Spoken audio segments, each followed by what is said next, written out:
রাশিয়ার পররাষ্ট্রমন্ত্রী সার্গেই ল্যাভরভকে কিছুদিন ধরেই জনসমক্ষে দেখা যাচ্ছে না।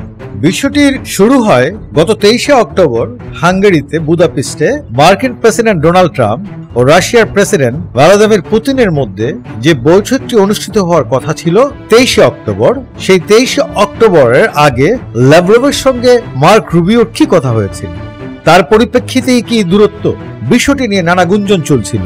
দেশটির প্রেসিডেন্ট ভ্লাদিমির পুতিনের সঙ্গে ল্যাভরভের মনোমালিন্যের খবরও সামনে আসতে শুরু করেছিল।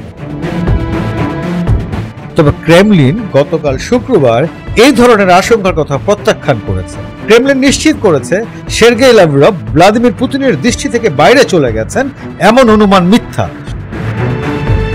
মূলত গত মাসে হাঙ্গেরিতে মার্কিন প্রেসিডেন্ট ডোনাল্ড ট্রাম্পের সঙ্গে পুতিনের শীর্ষ সম্মেলন আয়োজনের চেষ্টা স্থগিত হওয়ার পর থেকে ল্যাভরভ পুতিনের মনোমালিন্যের খবর ছড়াতে শুরু করে।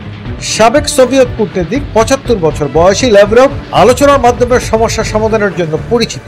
সম্প্রতি ক্রেমলিনের গুরুত্বপূর্ণ একটি বৈঠকে তিনি অনুপস্থিত ছিলেন। এছাড়া দক্ষিণ আফ্রিকায় অনুষ্ঠেয় G20 সম্মেলনে ল্যাভরভের পরিবর্তে অন্য কাউকে পাঠানোর সিদ্ধান্ত নিয়েছেন পুতিন। এছাড়া ২ সপ্তাহ ধরে পররাষ্ট্র মন্ত্রণালয় ল্যাভরভের ভ্রমণ পরিকল্পনা ও বক্তৃতার সূচি প্রকাশ করেনি। এই পরিবর্তনগুলো ল্যাভরভের জন্য পুতিনের দৃষ্টি থেকে সরে যাওয়ার সম্ভাবনা নিয়ে জল্পনা তৈরি করেছে। ক্রেমলিন মুখপাত্র দিমিত্রি পেসকভ গতকাল সাংবাদিকদের বলেন, এসবের কিছুই সত্য নয়। ল্যাভরভ বর্তমান পদে কাজ চালিয়ে যাবেন কিনা তা নিশ্চিত করে পেসকভ বলেন, ল্যাভরভ পররাষ্ট্রমন্ত্রী হিসেবে কাজ করছেন। গত ২০ অক্টোবর মার্কিন পররাষ্ট্রমন্ত্রী মার্কো রুবিওর সঙ্গে ফোনে কথা বলেন ল্যাভরভ। পরের দিন ট্রাম্প বলেন তিনি এমন একটি বৈঠক করতে চান না যা সময়ের অপচয় মাত্র। পরে তিনি বলেন সম্মেলন বাতিল করার কারণ হলো এটি উপযুক্ত মনে হয়নি প্রেসিডেন্ট ট্রাম্পের কাছে।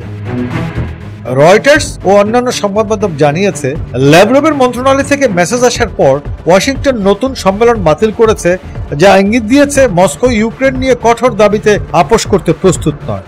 ব্রিটেনের ফাইন্যান্সিয়াল টাইমস সূত্র উদ্ধৃত করেছে, ল্যাভরভের রুবিওর সঙ্গে কথোপকথন ওয়াশিংটনকে হতাশ করেছে।